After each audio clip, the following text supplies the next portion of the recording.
யாரிடத்தில் யாருக்கு ஒரு காதல் வருமோ, பூமி எது பார்த்து மழை தூறல் விழுமோ, காதல் வர கால் விரல்கள் கோலமிடுமோ, கை நகத்தை பல் கடிக்க ஆசைப்படுமோ, எதுவுமே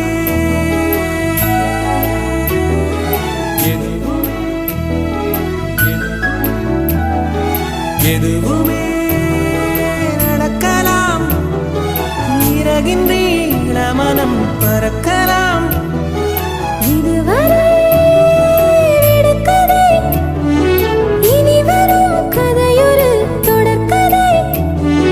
வேண்டும் வசந்தம் வாசல் வரலாம். ஊமைக்கொரு வார்த்தை வந்து பாடுகின்ற வேளை இது. என்ன இது, என்ன இது, என்னை கொல்வது என்னவென்று கேட்பவர்